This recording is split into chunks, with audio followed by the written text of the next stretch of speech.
Because I look like I do, I am forever coming out. Yes. So I don't look like a stereotype, I don't act like a stereotype, you know, as a female engineer and as someone in the LGBTQIA plus community. So I find myself constantly coming out, and there's always a wonder of, should I? Is this person actually safe to do this? Will I get a reaction that I want? Today we celebrate the 4th International Day of LGBTI plus people in STEM. I had the pleasure of sitting down with Caitlin Launt, a mechanical engineer who currently works at Icon Water and also the co-chair of InterEngineer Australia. I asked Caitlin about her experience and journey, and in particular whether it's harder in STEM in comparison to other disciplines. I think it's harder in STEM in part because we have a general slightly blokier culture. Yeah. So because we have that general slightly blokier culture, anything that deviates too far from that isn't necessarily problematic, but is suddenly seen as other. Mm. So the big challenges for me have always come from that idea of psychological safety, and that people feeling like people might be allies. Yeah. But because we've never had an opportunity for them to show their allyship, or they've not done that in front of me, never quite knowing that they're safe. So those little displays of, I suppose, active allyship can be really useful, and especially if it's just like casual. Yes. So the ones that I've seen are things like putting your pronouns on your email signature.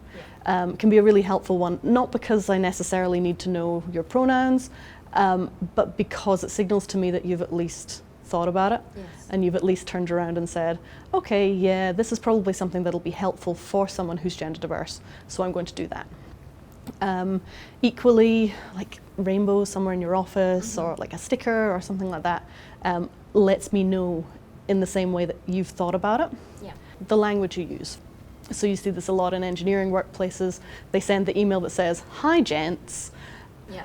There might only be 1 or 2 women on that email list, but the sheer fact that they've used gents as their qualifier for all the people on that email list kind of indicates that they've not really thought about it. They've not really thought about the language they use. If you're in an interview, rather than turning around and saying, "So what does your husband do?" Turning around and saying, "What does your partner do?" Yeah. It's inclusive, because they may or may not have a partner that is opposite gender to them. They might not have a partner at all. That's right, yeah. And equally, some people's partners, if they're gender diverse, might not actually like to be referred to as husband or wife or girlfriend, boyfriend. It just makes things a little bit neater. Yeah. It makes things easier. It makes you feel a little bit safer to turn around and say, yeah, actually, this place is probably welcoming to me because they haven't made an assumption based on what I look like when I walk in. So first of all, the argument for diversity isn't necessarily just about diversity for diversity's sake. Like, we're not trying to tick a box, we're not trying to be more woke. It's actually, there are real tangible engineering benefits for us if we are not only working in diverse teams, but also exposed to people of diverse backgrounds. Yeah. So for example, like if you're trying to design something, if you've only got your own set of experiences or sets of experiences like yours to draw from in building that, you don't understand the problem.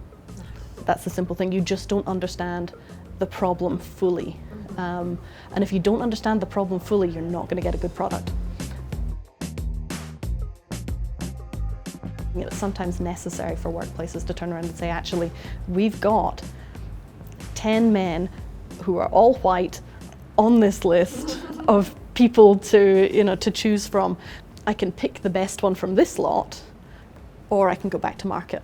And I think if you're going back to market, that idea of have I marketed it correctly, I think is one of the things. And I used to have one of the general managers that I used to work for basically had a thing on his, he had in the back of his mind a list of, if I don't have at least 50% of these candidates being female engineers, I'm going back out to market, because that's not good enough. Yes. I've clearly done something in my recruitment, in my advertisement, in my something that means that women are looking at this advert and not thinking it's for them. Yes. So I need to do something different. And I think the same thing with LGBTQIA plus people, same thing with people with different cultural backgrounds. The more diverse people you have, in your workplace, in engineering, the more that diverse people will be able to look at your workforce and go, oh, I can see myself being that person, or I can see myself doing that thing. And, oh, that person's doing this degree at ANU. Cool, that's exciting. I'm like them, I could maybe do that too.